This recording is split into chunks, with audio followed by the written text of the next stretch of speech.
Tengo algo muy específico que decirles, lo que ha dicho, lo último que ha declarado Donald Trump sobre Nicolás Maduro. Se le ha consultado sobre esta conversación que puede haber entre ambos y él lo que ha dicho es que va a hablar con Nicolás Maduro, en un futuro no muy lejano, y también ha señalado que tiene algo muy específico que decirle, pero que evidentemente no va a revelar qué es. De esta manera, poniendo sobre el tapete esta conversación que se viene anunciando que se va a dar entre Donald Trump y el dictador venezolano. Esta frase última que ha dado de tener que decirle algo específico es lo que muchos ya vienen analizando. Mientras Donald Trump responde de esta manera a los periodistas, ¿qué ha sucedido en el Caribe? Se ha visto un despliegue, un movimiento de 5 aviones norteamericanos muy cerca de las costas de Venezuela. Últimos movimientos que se vienen registrando por parte del despliegue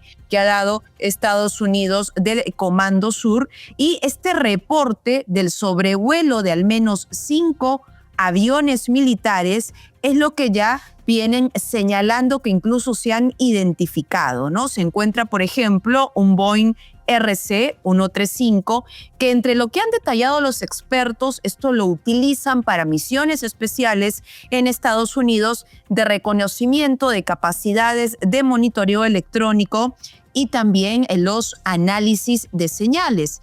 Esta aeronave, el Boeing RC-135, es precisamente una de las aeronaves que se ha visto sobrevolando muy cerca a las costas de Venezuela. Y esto ocurre también, este sobrevuelo que se ha reportado además en las últimas horas, en medio del panorama que se tiene de la consulta también que se le hizo al secretario de Guerra, Pete Hegseth, donde se le indica acerca de las acciones que se van a tomar en Venezuela. Él ha manifestado que todo sigue firme, incluso que ya le han manifestado, que le han presentado al presidente Donald Trump las diferentes opciones que han planteado los expertos sobre el régimen de Nicolás Maduro. What is your message to Nicolás Maduro? Well, it brings a whole bunch of new options to the United States. And he is indicted and wanted for he's not a legitimately elected leader of Venezuela. Everybody knows that. Effectively lying to the previous administration about that he would leave office. He didn't. He's involved in trafficking and is indicted, is wanted for $50 million.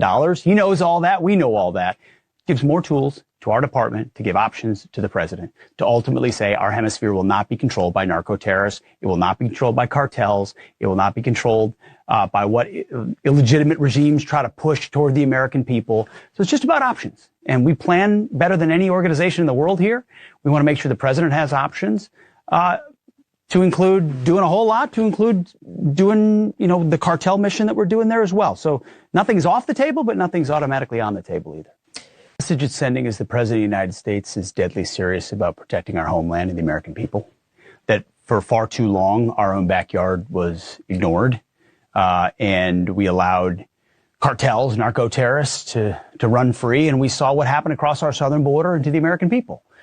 In any form of trafficking, narco-trafficking front and center in what's happening right now. So, and there's, the amount of wrong information and I would say intentionally impugned motives of those strikes is off the charts. But we know exactly who we're targeting, why we're targeting them, what they're carrying. I mean, the United States can track and hunt cells and narco-terrorists better than any country in the world. And that's what we're doing. So I'm really proud of how this department does it, the process we have in place, how we identify them. And it has had a massive effect in the ability for narco-terrorists to traffic drugs and poison that makes its way to the American people. Ahí está la respuesta que da el secretario de Guerra, hablando además de la lucha contra el narcotráfico, y mencionábamos el tema de Venezuela porque apuntan también directamente a desaparecer a los integrantes del Cártel de los Soles, a capturarlos, que es uno de los objetivos que tiene en estos momentos Estados Unidos. Y también el poderío militar de Estados Unidos, lo último que viene haciendo en sus publicaciones es manifestar, es poner en evidencia las prácticas, el entrenamiento que vienen realizando de sobrevuelo en Puerto Rico. Vamos a ver el video para comentarlo.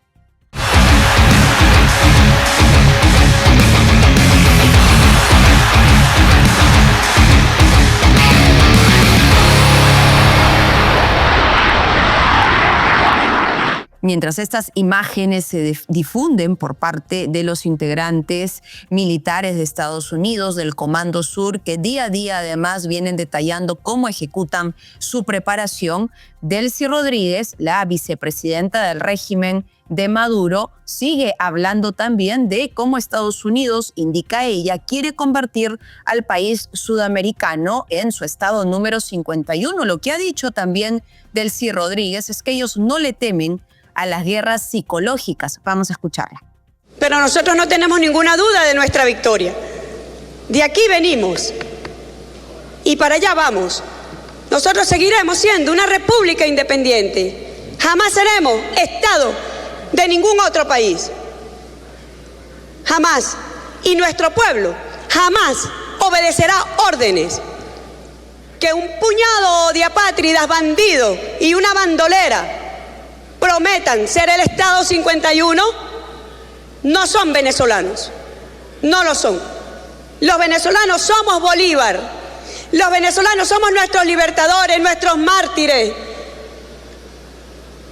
Esos somos los venezolanos y lo estamos demostrando hoy, cuando después de más de 2 meses de una campaña psicológica incesante, bárbara, el pueblo venezolano está aquí de pie, trabajando. ¿Ustedes dónde ven al presidente Maduro? Todos los días, trabajando, atendiendo su agenda, atendiendo los circuitos comunales, los consejos comunales, al poder popular, a los movimientos sociales.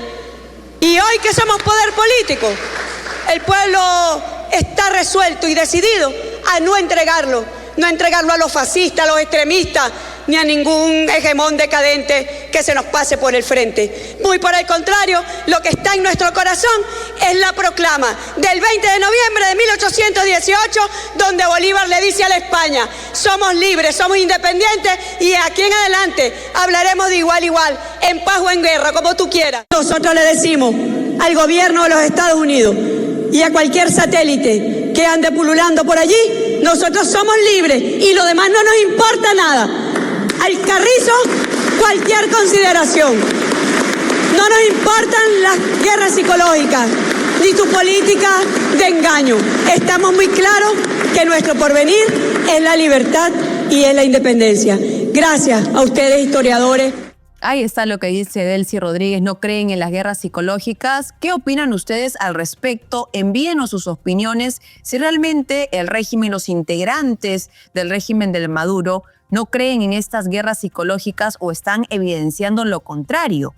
Temor de que se llegue a lograr la captura que anuncia además Estados Unidos de ellos por considerarlos parte e integrantes del cártel de los soles. Radar 24, como siempre, tiene toda la información, el análisis, los acompaña Cintia Garreta y vamos a ver cómo Nicolás Maduro, ayer les contábamos que había convocado para una mega fiesta en su cumpleaños en el Estadio Monumental. Él dijo incluso que iba a llenarlo más que un concierto de Karol G, pero ahora ha dado marcha atrás, hablando además del temor que tendría, porque esta imagen en la cual se publica, luego de que Nicolás Maduro dijera, no, voy a celebrar mi cumpleaños a lo grande, lo que hace el ex subsecretario de Financiación contra el Terrorismo, Marshall Billingsley de Estados Unidos, es publicar la imagen exacta del Estadio Monumental, donde Nicolás Maduro anunciaba que iba a celebrar su cumpleaños este domingo 23 de noviembre, que es su onomástico. Publica esta foto el ex subsecretario de Financiación contra el Terrorismo, el señor Billingsley, y de inmediato lo que pasa es que Nicolás Maduro dice, no, ¿cómo voy a celebrarlo ahí? Es una broma. Vamos a escuchar cómo se retracta el dictador venezolano. Lo que pasa es que ustedes saben que yo, toda mi vida, ¿verdad, Alexis, Piñata, que me conocen desde que teníamos 14 años, toda mi vida he sido un tronco jodedor.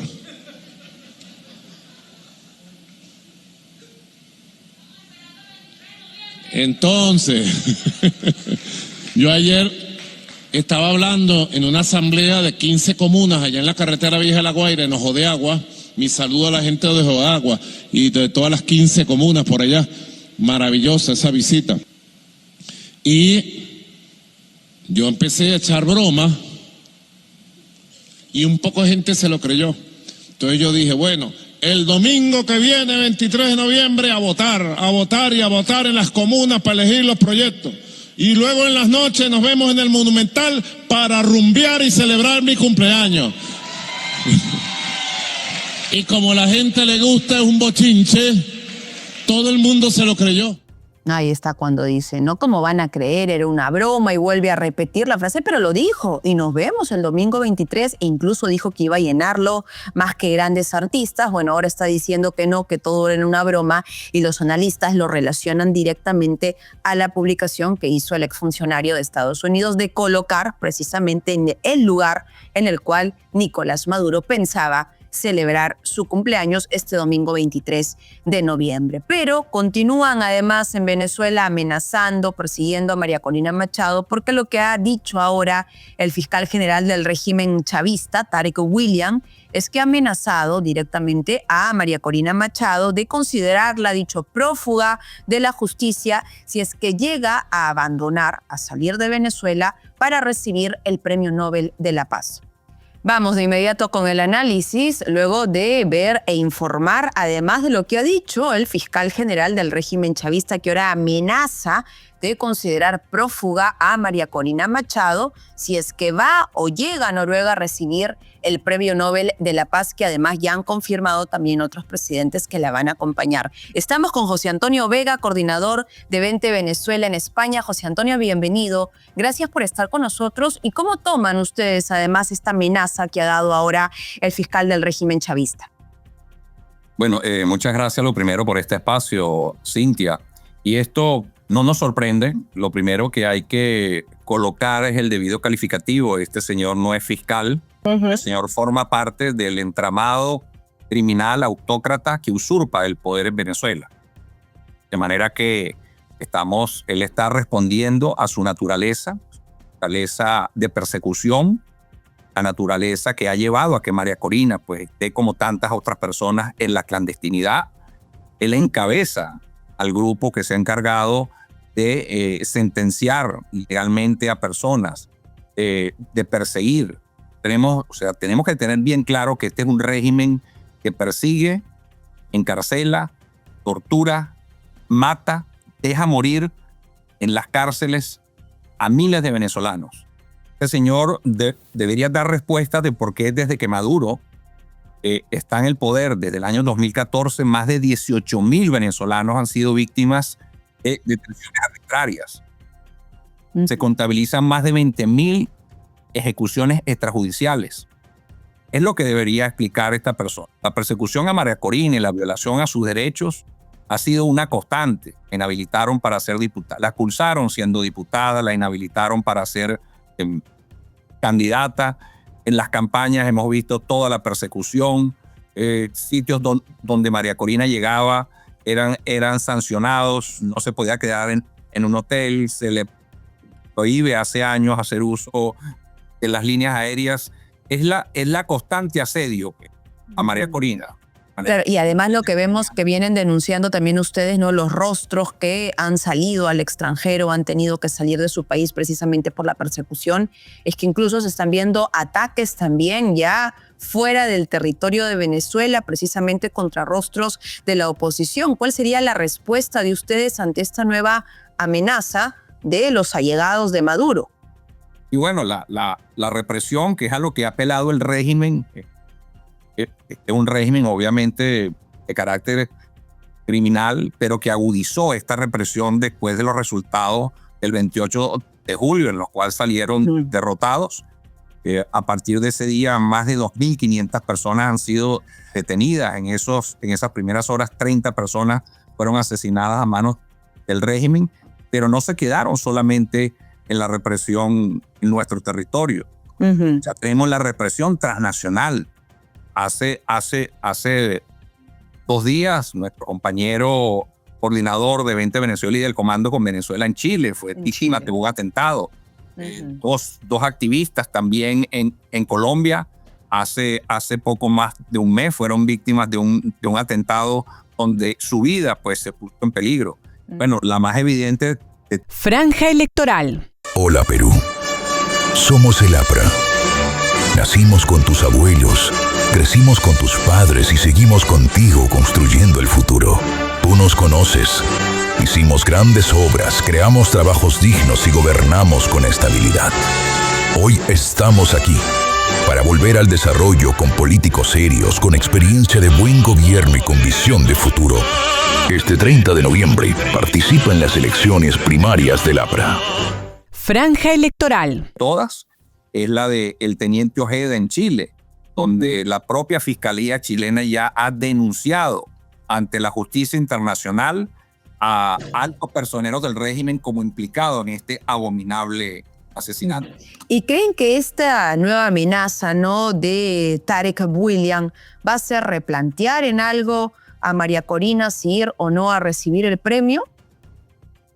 Yo creo que los venezolanos, quienes acompañamos a María Corina y el mundo, está muy claro que María Corina representa el coraje de un movimiento civil y que nos ha enseñado a todos de que estos regímenes se confrontan no desde la debilidad, sino desde la fuerza, desde la valentía. El liderazgo que hoy encabeza María Corina es un liderazgo que no está dispuesto a ceder, que no está dispuesto a echar marcha atrás. Por supuesto, se trabaja pues con una estrategia, con la flexibilidad dinámica que las posiciones, pues, que las distintas ocasiones pues, te van imponiendo, pero donde hay una ruta clara y donde no vamos a ceder en nuestro objetivo, que nuestro objetivo nosotros que la conquista de la libertad de nuestra nación. ¿Cómo toman de otro lado, José Antonio, lo que ha manifestado ahora el presidente Donald Trump de que va a hablar con Nicolás Maduro en un futuro no muy lejano, es decir, pronto? Y además ha dado también esta frase porque él indica que tiene algo muy específico que decirle. ¿Cómo toman eso? ¿Cómo interpretan esta declaración? Nosotros no queremos caer en el campo de las especulaciones, de la política que está llevando el gobierno de la Casa Blanca. Lo que está muy claro es que esta administración ha entendido lo que nosotros hemos venido denunciando hace muchos años, que aquí no se trata de un gobierno que tuvo una desviación en la democracia o que hay un mal ejercicio de las prácticas políticas, no. Nosotros venimos hace años denunciando que este es un régimen criminal y como tal el régimen, la administración de la Casa Blanca así lo ha entendido que esto no es un problema para Venezuela, ha entendido que esto es un problema para la región y que constituye una amenaza a su seguridad nacional y como tal está actuando. ¿Ya? A las acciones militares se suma ahora la inminente declaración por parte del Departamento de Estado al Cartel de los Soles como organización terrorista extranjera, lo cual amplía la base legal y va incrementando la presión en este cerco que se está haciendo ya internacionalmente a este grupo terrorista y criminal. Claro, que además estamos en cuenta regresiva, ¿no? Porque el tiempo, el ultimátum que se le ha dado a Venezuela es para este 24 de noviembre y hablamos del régimen de Nicolás Maduro, no de Venezuela, sino la precisión del régimen de Nicolás Maduro, porque es precisamente a él y a todos sus lugartenientes los que los consideran integrantes de la cúpula de esta organización narcoterrorista, como la califica además Estados Unidos. Ahora, José Antonio, lo último que ha pasado es que escuchábamos a un Nicolás Maduro diciendo que iba a llenar incluso el estadio Monumental, ¿no? Más que Karol G, que va a celebrar su cumpleaños, y toman ahora como un retroceso que lo ha hecho por temor que diga ahora que todo se trató de una broma. Bueno, yo creo que lo único monumental que hay es la soledad en que se ha quedado este régimen. El régimen se le propinó una derrota monumental el 28 de julio. Es un régimen que se quedó sin base social y donde inclusive están aflorando, son más que evidentes los resquebrajamientos, las debilidades que hay dentro de su cúpula. Porque hay algo que es muy importante. Esta represión a que hacíamos anteriormente es una represión que tiene que financiarse. Estos elementos funcionan como una mafia y funcionan como unos mercenarios. necesitan tener ese financiamiento. Y precisamente atacar estas acciones que atacan a uno de sus principales medios de financiamiento, como es el narcotráfico, lo comienza a mermar y comienza a crear esa fisura. Fisuras que no son nuevas, porque si nosotros logramos, Cintia, recolectar ese 85% de las actas, es porque contamos con la colaboración de miembros de las Fuerzas Armadas, que son los que controlan el Plan República, así como de personas que trabajaban en el Consejo Nacional Electoral. Uh-huh. ¿Qué información tienen, José Antonio? Porque lo último también que se viene publicando acerca de las acciones que se están haciendo por parte de los lugartenientes de Nicolás Maduro es que generales del régimen de Maduro están movilizando a sus familiares hacia Brasil. ¿Tienen información de ello? Bueno, no tengo información precisa, pero no es de extrañarse, obviamente. Obviamente, el mundo militar, además, los militares son solamente una cúpula, aquella que está cercana al régimen y los que lo sostienen. Pero los militares de rango medio y bajo, Cintia, pasan las mismas penurias que pasa cualquier venezolano. Y obviamente, ellos tienen que también pensar en cómo se van a salvar, en cómo van a salvar a los suyos. Uh-huh. Que es además lo que se ha estado reportando estos últimos movimientos también que contábamos aquí de los reportes que se dan de los aviones o aeronaves que usualmente utilizaban los integrantes del régimen. Hoy Delcy Rodríguez ha dicho que no les importan ni temen a las guerras psicológicas, como se ha calificado mucho el despliegue que tiene en estos momentos Estados Unidos en el Comando Sur. ¿Lo consideran ustedes también así? ¿O tú, José Antonio, como coordinador de 20 Venezuela, una guerra psicológica la que está ejecutando Estados Unidos contra el régimen de Maduro? Bueno, yo creo que los que están aplicando la guerra psicológica estamos enmarcados justamente en una guerra híbrida a través de las falsas informaciones. Los que sí utilizan la presión psicológica es el régimen, son unos especialistas estos regímenes en esta situación, muy bien entrenados por los cubanos, muy bien entrenados por los rusos. Sin embargo, la contraparte a que hace alusión esta miembro del cartel criminal que está en Miraflores, sí es real, la presencia es real, no es psicológica. Uh-huh. Que es lo que ellos manifiestan, ¿no? Todo es psicológico, seguimos aquí, pasan los días y seguimos aquí. ¿Creen que para este 24 de noviembre sí se va a ver un cambio radical, ya que pasa el Cártel de los Soles a ser denominado organización terrorista extranjera? Bueno, como te decíamos, esto según pues, los especialistas, amplía la base legal y amplía el radio de acción que va a tener la administración del presidente Trump en esta nueva fase. Sin embargo, pues nosotros, como siempre lo decimos, manejamos con prudencia las expectativas, pero sí con mucha claridad, con mucho foco y articulando también a nuestras organizaciones internas, nuestros ciudadanos, están muy claros en cuál es el objetivo.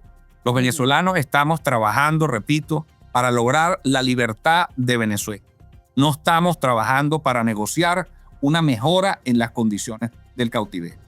Uh-huh. Se tiene todo ya preparado, es lo que se indica. Incluso María Corina ha dicho que está el plan para las 100 primeras horas cuando se dé el cambio, la transición y los 100 primeros días. Se señala también que ya se está preparando a Edmundo González. Hace mucho tiempo nosotros venimos trabajando desde nuestro partido y luego se sumaron otras organizaciones en lo que llamamos el Plan Venezuela Tierra de Gracia. Plan que dará un giro radical y que lo primero será a refundar la institucionalidad en Venezuela. Uh-huh. Venezuela ha sido abolido el Estado.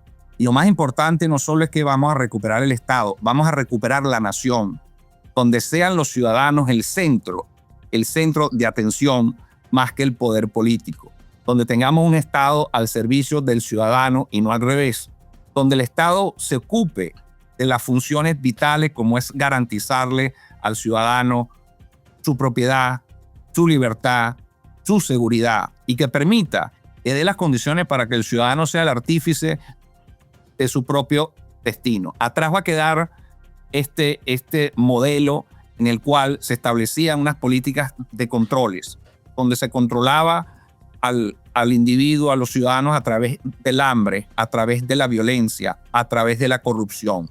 En Venezuela, paradójicamente, se utilizó una cantidad impresionante de millones para generar pobreza, porque la pobreza genera dependencia y anula al individuo. En la Venezuela que viene, en esta Venezuela, repito, se van a crear las condiciones para que los individuos sean el artífice de su propio destino y construir una Venezuela de progreso, una Venezuela luminosa.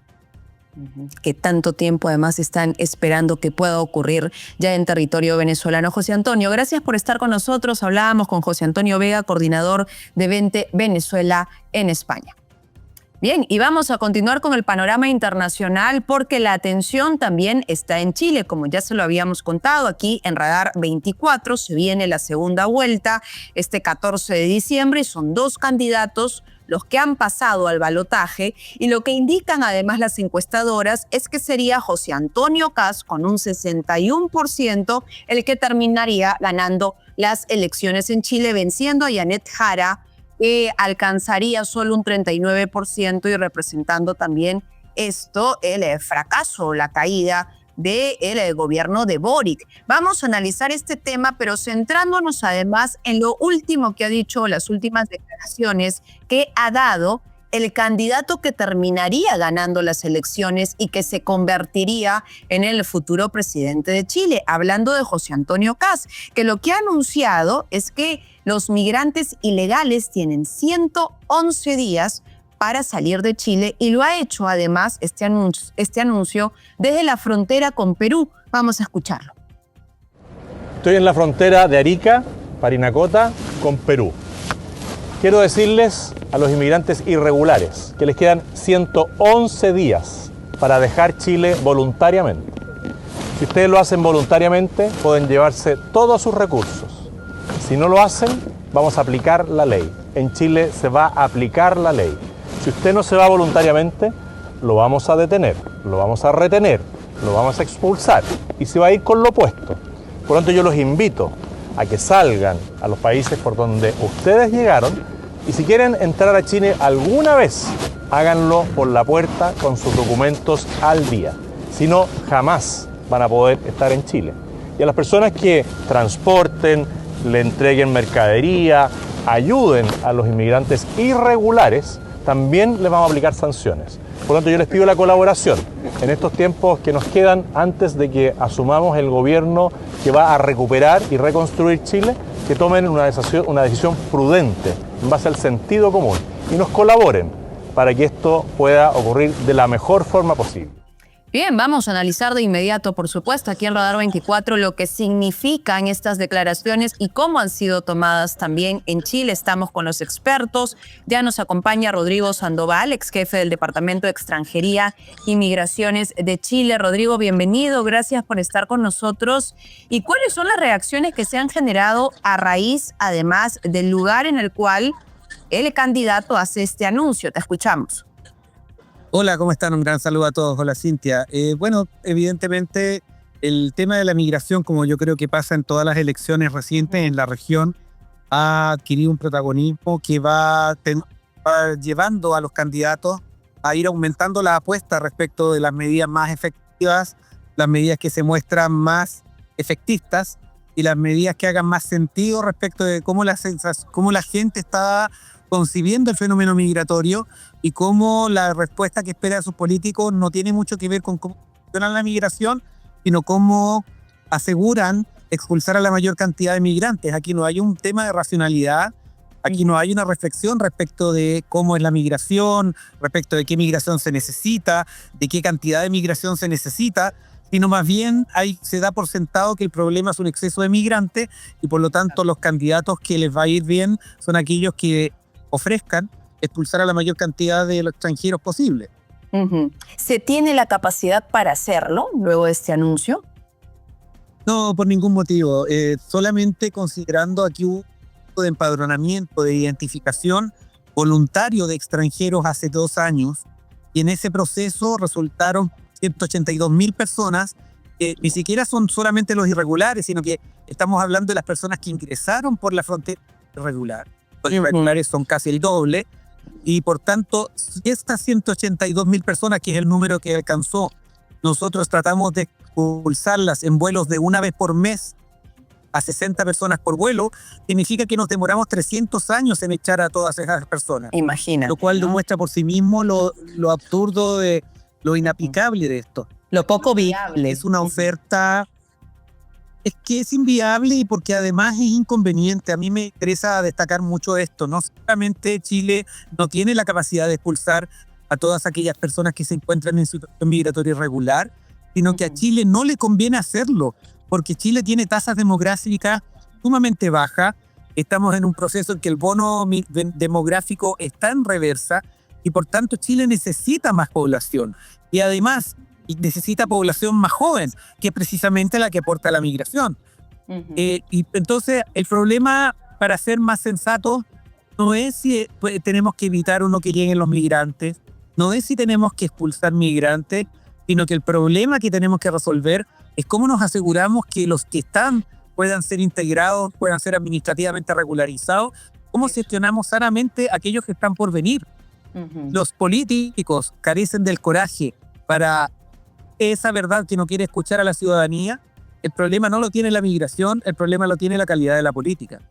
Claro, ¿cómo hacen para regularizar la situación de los migrantes ilegales? Es el foco, ir al origen del problema, ¿no? Rodrigo, ¿y cuál es en el reporte que tienen, de qué países son la gran mayoría de migrantes ilegales?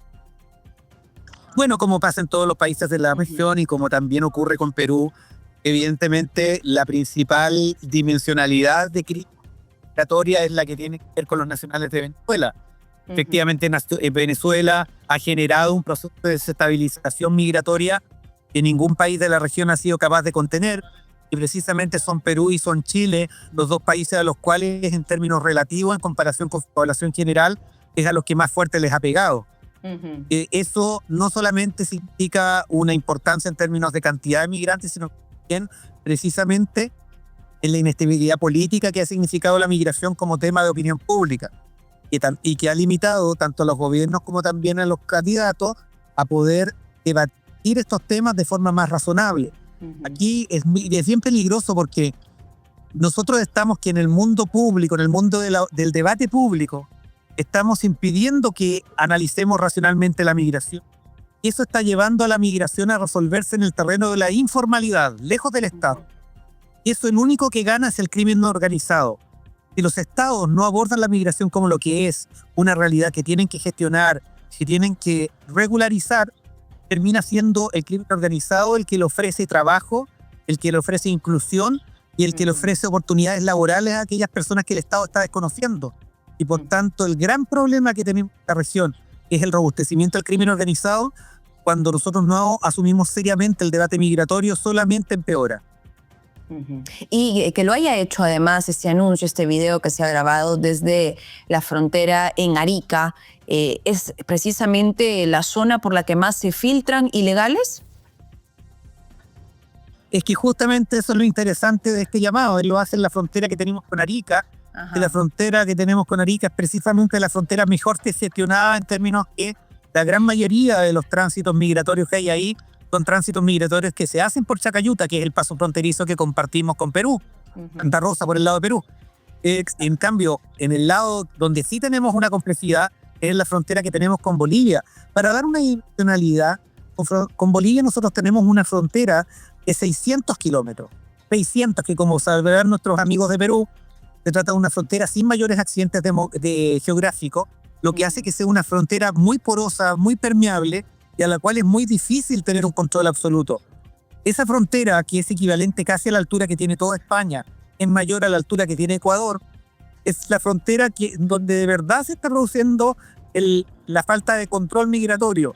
Esa falta de control migratorio se basa en dos cosas. Uno, la imposibilidad material de poder controlar toda una frontera tan grande, pero también respecto de que como el Estado no facilita la migración regular, como el Estado no ayuda a migrar a aquellas personas que cuentan con un motivo legítimo y que no tienen antecedentes penales y meten el mismo saco de la prohibición tanto a aquellas personas como a los que tienen fines ilícitos, diluye su capacidad de control.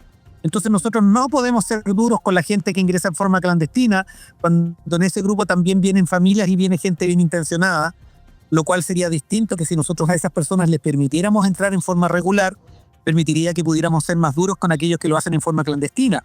Esto demuestra la mirada completamente perdida que tiene el Estado respecto a la gestión migratoria, en donde pone los problemas precisamente a las personas que quieren migrar en forma regular y no es capaz de controlar y deja a su libre tránsito a aquellos que vienen por motivos ilegítimos. Rodrigo, muchísimas gracias, mira, por explicarnos además todo lo que representaría este anuncio, populista, ¿no? Para ganar votos, evidentemente hablando del tema migratorio y cómo lo solucionaría, en este caso el candidato José Antonio Kast, quien apunta, según las encuestas, a ganar las elecciones. Bien, Rodrigo, gracias por la información. Hablábamos con Rodrigo Sandoval, ex jefe del Departamento de Extranjería y Migraciones de Chile. Amigos, hemos llegado al final de Radar 24. Los invitamos siempre a comentar, a dejarnos sus opiniones respecto a lo que hemos abordado hoy, además de lo que iba a decir Donald Trump, que ha señalado que tiene algo muy específico que decirle a Nicolás Maduro. ¿Qué opinan al respecto? Ya saben, participen y además también suscríbanse al canal de YouTube del Diario Gestión. Activen la campanita para siempre estar conectados. Los acompañó Cintia Garreta y nos vemos en la próxima edición. Chao.